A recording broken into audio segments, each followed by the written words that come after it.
Hello everyone. Welcome for today's session. So today is our first session, and today we will going to talk about the introduction to the atomic structures, and we will discuss about the Bohr model, these postulates, and then if possible we will try to cover the wave uh, particles, that is the de Broglie's method. So now let us switch back to our screen and let us start.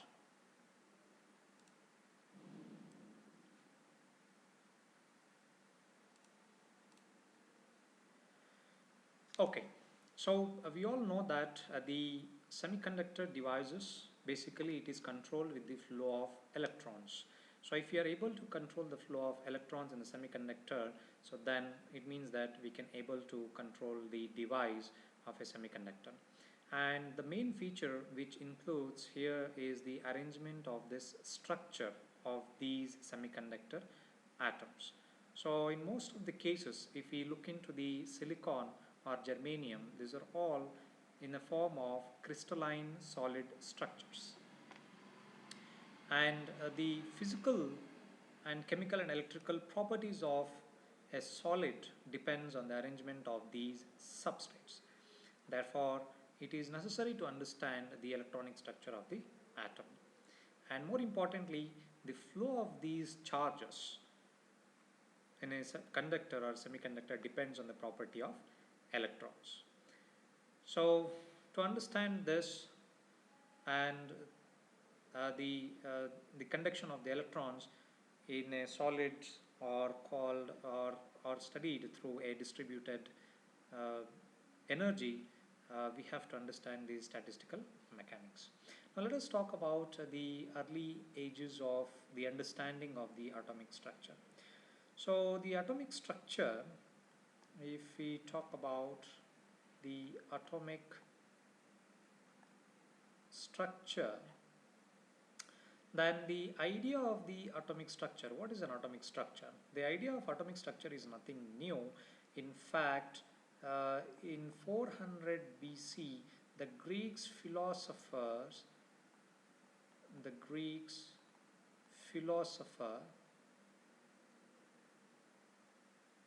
had an idea of the atomic structures. But the first experiment was conducted by the Daltons, and he has shown the law with the combining weights with the combining weights in 1811. Then after that, in the 19th century, then in the 19th century, then the nature of the atom was established. The nature of the atom was established by Michael Faraday, by Michael Faraday, with the discovery of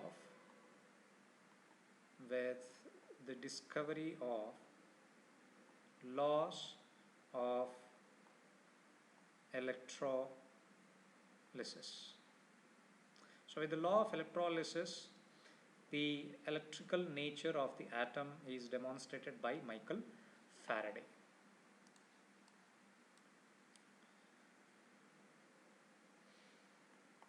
Next, in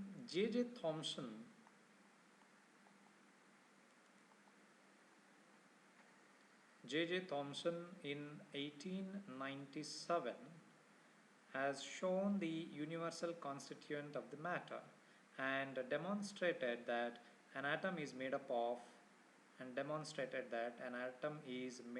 of it is positively charged nucleus,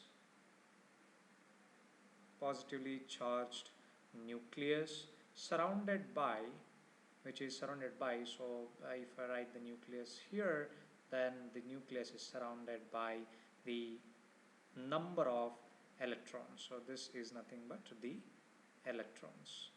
It is surrounded by number of electrons. Therefore, the most of the volume of the atom is occupied by these electrons.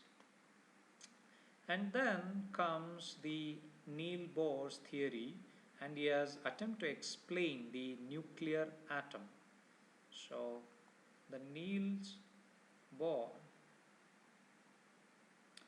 he tried to explain the nuclear atom, and he assumed that the electrons revolve around the nucleus. The electrons revolve around the nucleus. If we call this is the nucleus, then the electrons revolve around this nucleus in the fixed orbit or in a circular orbit. And he has presented the three postulates of his theory. So one is that the first postulate is that an electron inside an atom exists only one of the set of the discrete energy levels. It means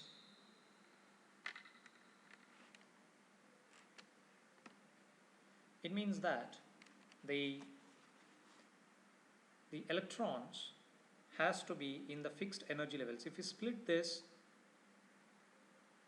into energy bands, the orbits into energy bands, then if this is the first band, then the electrons should be in the fixed orbit. So if this is the second band, then the electrons should be fixed in this orbit. Or if you write the Bohr model, which has the equation, that is 2n square, where n represents the orbit number. It represents the orbit number, so and that defines the number of electrons in that orbit. And the second postulate of the Bohr model is that the only electron levels in which the atom, it means the atoms which are present in that particular orbit has the angular momentum of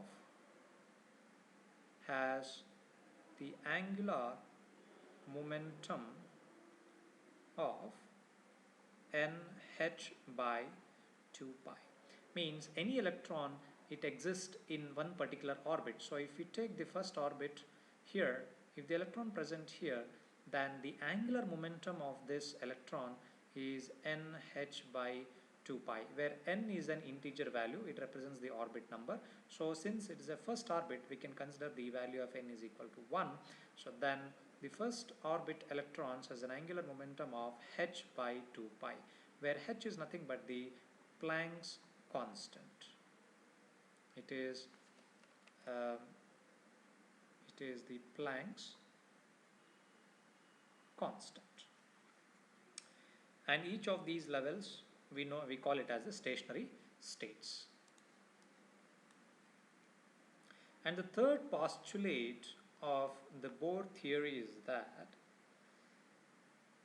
he states that the electrons, if this is the nucleus, and if the electrons present here in the first orbit, so first orbit can have a maximum of 2 electrons, and this electron, unless it goes to the higher energy level, it doesn't gain an energy, or in any electron which jumps from second orbit to first orbit, it doesn't lose any energy. It means the absorption or emission of the energy will not take place unless the electrons move from one energy level to another energy level. So to demonstrate that with mathematically, so let us consider that let us call the energy level E1 for the first orbit and second orbit as E2, and the energy level as E2. Then if we subtract the second energy level from the first energy level, what we get is nh into V. Let us call this as equation number 1. So where n, as I told you, it is an integer, h is the Planck's constant, and V is the V is the frequency. I'll write down here. So V is the frequency.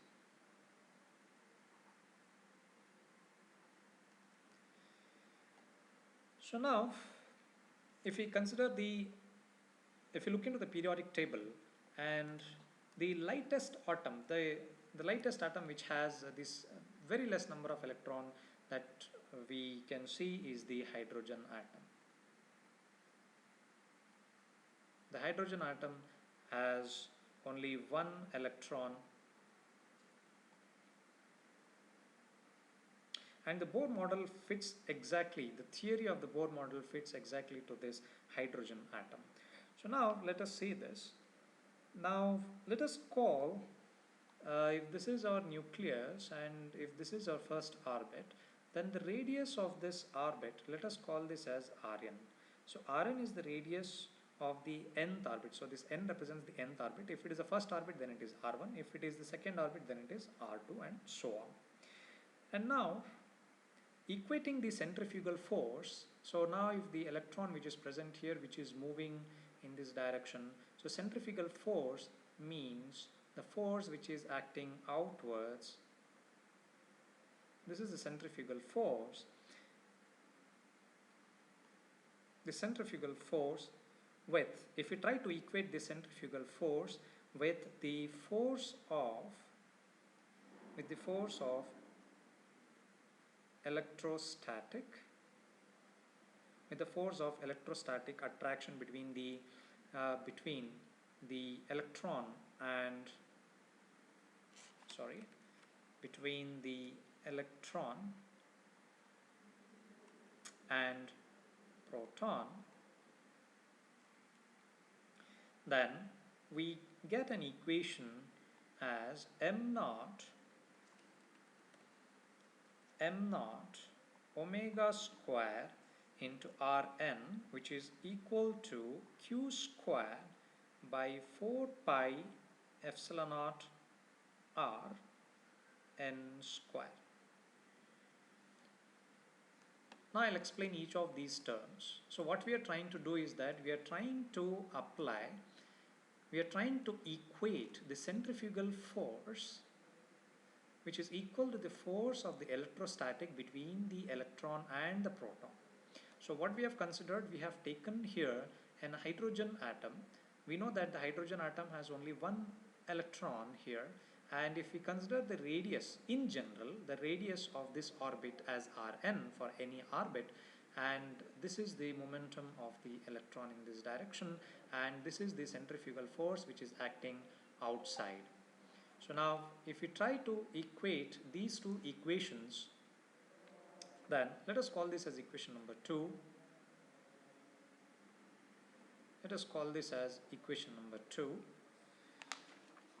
So now let us define each of these terms in this equation.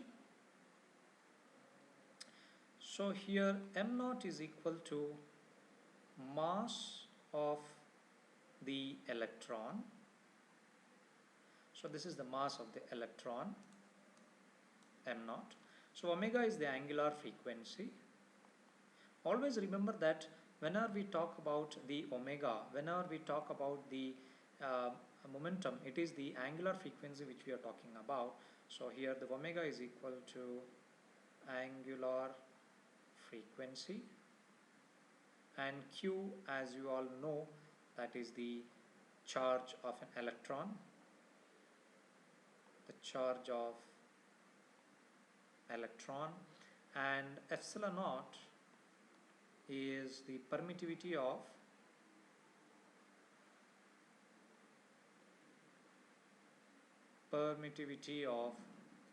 free space, or it is also called as the electric constant. It is also called as the electric constant. In fact, the epsilon naught, we can also write the epsilon naught, which is equal to 1 by mu naught into c, where mu naught can be called as the standard magnetic constant, and the value of mu naught is equal to 4 pi into 10 to the power of minus 7 Newton per area square. And this epsilon naught is very important when we are talking about in the terms of the electromagnetism, because it represents the capability of a vacuum.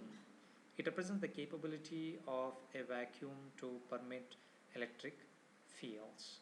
And therefore, if we substitute all the values here, and then we'll get an epsilon is equal to or approximately equal to, which is 8.85. Sorry, let me write it clearly. 8.8542 into 10 to the power of minus 12 Faraday per meter. It is represented in terms of Faraday per meters. So where mu naught is the permittivity of free space and c is the speed of light. Now coming back to our equation 2. Now if we consider the second postulate and if we quantize, let us consider the second postulate of the Bohr's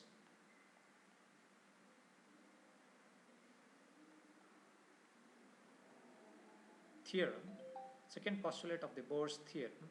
Then if we quantize, so it is nothing but the quantization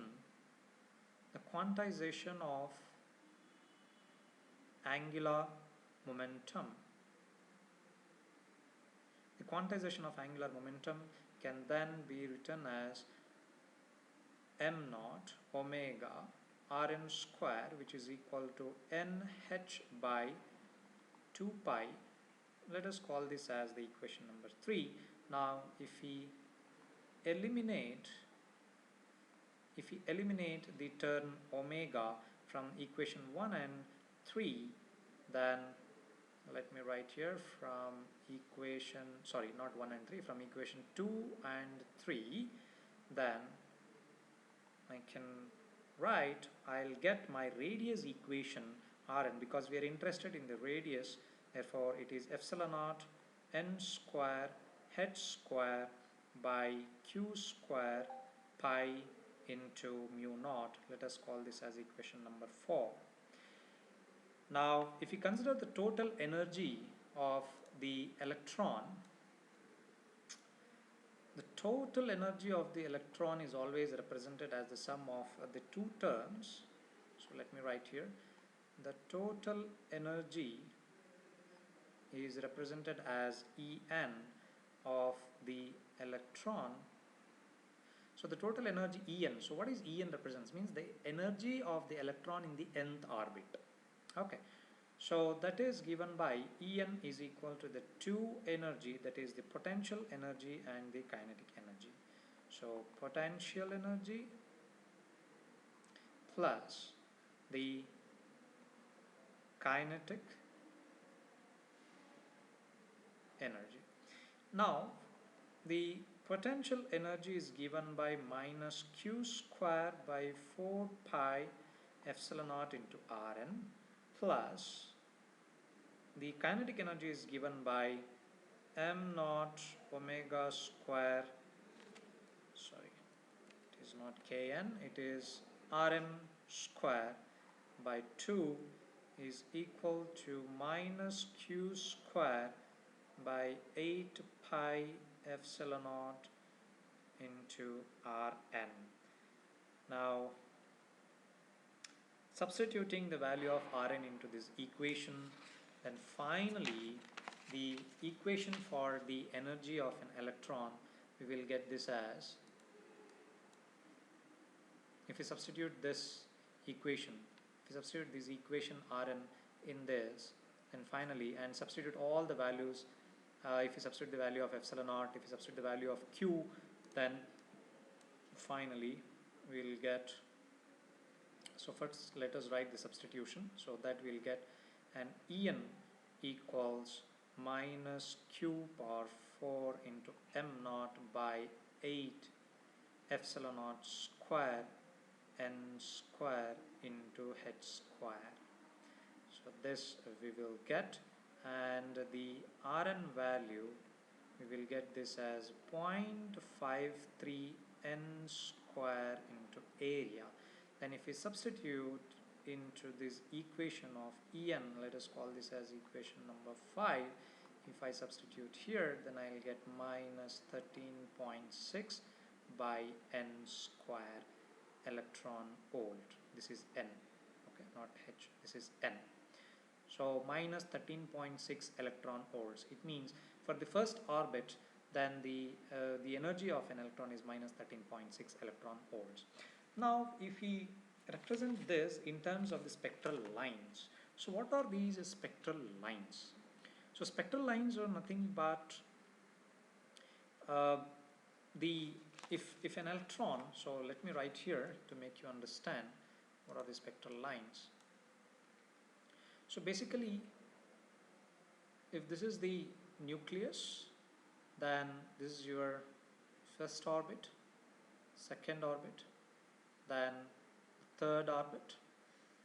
So this first orbit, we call it as the ground state, the first orbit, and this is the second orbit and third orbit. So this is a ground state, this is the first energy level, sorry, this is a ground state, and this is the next energy level and next energy level.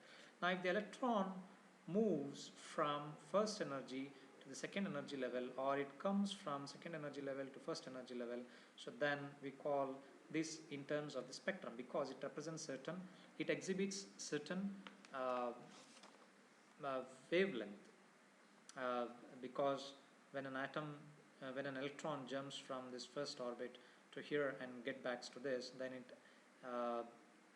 it is in terms of, it represents in terms of wavelength. So to see that, let us come back here and see here. Yes. So if you look into this diagram here, so what is this? This is the first orbit where n is equal to 1, and when it jumps from first orbit to second orbit, then the wavelength of that is 122 nanometers of that wave. Then next, if it jumps from 1 to third orbit, then it is wavelength is 103. Then all these are represented in terms of the spectral lines, and it is named as the Lyman series.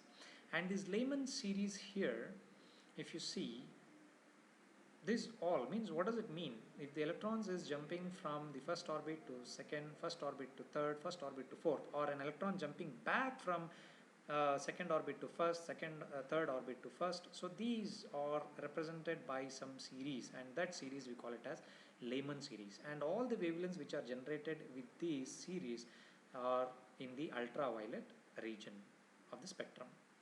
And here likewise, if an electron from the second orbit, if it jumps to third, and second to fourth, second to fifth, and it vice versa, if it is say fifth to second, fourth to second, third to second, then it's all represented by Balmer series, and all these wavelengths will comes under the visible light range. And likewise, there is a Pascal series for the electrons which are jumping from third to fourth, third to fifth, third to sixth, and so on.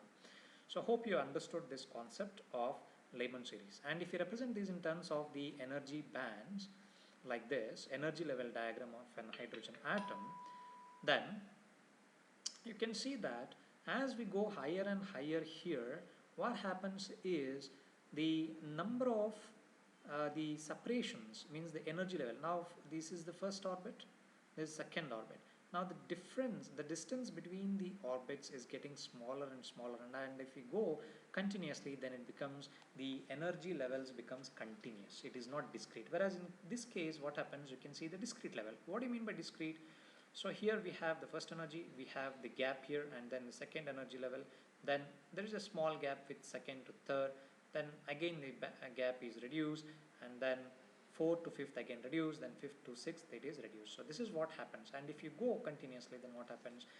The energy gaps reduces and the energy bands looks like continuous. Now this is what it is shown here. If the electron which are present in the first energy level, and it jumps to second or third and come back to second to one, then it is called as the Lyman series, and it is the ultraviolet, and Balmer is the visible range, and the Paschen series is the infrared range. And the electron, the energy required for an electron to emit from this orbit to the higher orbit, it requires a minimum of 13.6 electron volts. So that is why it is represented in terms of minus. Minus means it is in this state where if you apply the 13.6 electron volts at this orbit, then what happens? This electron is kicked out and moved to the higher energy level. And there is a concept called absorption and what is it? Emission and absorption. Yes, there are two concepts which come in. Let me write down here. The two concepts here are absorption and emission. So what happens, absorption and emission? So now the electron which is there in the first energy band, if it is kicked by giving a 13.6 electron volt, then it gains, it absorbed an energy and it does not give anything. And when the same electron comes back from this state to the first orbit, then it releases certain energy that is called as emission. So that is what H into nu. We call this the energy released, and this is in terms of maybe light, or it might be in the visible range, or it might be ultraviolet. Since it is a Lyman series, so this wavelength will be in the ultraviolet region. So these are the few points that we have discussed. So hope you all have understood this topic. There are a few more things before we conclude this session. The problem with the Bohr model is that the Bohr model has failed to represent. The Bohr model perfectly fits for the hydrogen atom, for one particular atom, and it says that an electron can have both position as well as the angular momentum at the same time. Means we can define the position as well as and the angular momentum of the atom at the same time. But when we go for the higher atomic structures or higher atoms like helium or greater than that, then the Bohr model fails.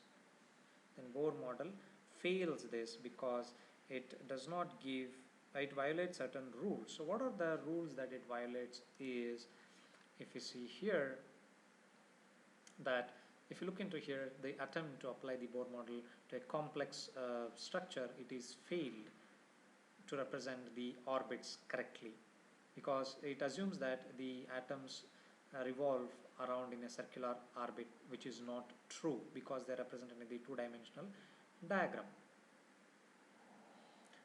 Now, why the Bohr model has failed, what are its limitations, is that, so first thing is that it violates the Heisenberg uncertainty principle. And the Bohr atomic theory considers the electrons to have both radius and orbit. That is, as I told you, the Bohr model predicted that an electron should have both position and the momentum at the same time, which is impossible as per the Heisenberg. And it also correctly predicted for the small size atoms like hydrogen, but it is poor to perform the spectral prediction for the higher atoms or the larger atoms. And it also failed to represent the Zeeman effect and the Stark effect when it is applied, or it is split the spectral lines when it is exposed or presented to the magnetic or the electric field. So due to this reason, the Bohr model has failed. So that is why we have to study the quantum mechanics or the wave mechanics to understand the particle or the wave behavior, and that we will going to discuss in the next class. So thank you.